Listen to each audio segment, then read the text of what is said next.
Tədbirdə Vüsalla yanaşı şəhərimizin gənc musiqiçilərindən olan Vüqar Əlioğlu da iştirak edib. O bir neçə alətdə, sazda, tarda və sintezatorda çalır.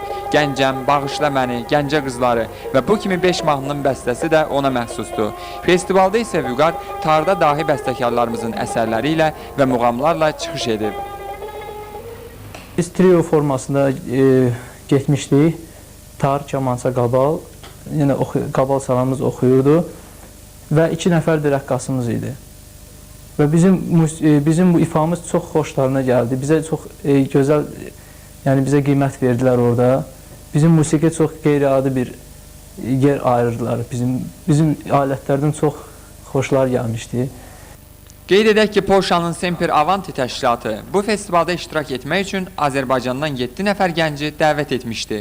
Vüsal Verdiyevin dediyinə görə o çox çalışıb ki, həmin dəvət olunmuşların hamısı şəhərimizdən olsun. Bunun üçün müxtəlif yerlərə müraciət edib. Lakin heç bir təşkilatdan kömək olunmadığından məcburiyyət qarşısında boş qalmış vakant yerlərə iştirakçıları Bakının bir neçə qeyri-hökumət təşkilatının köməkliyi ilə tapıb.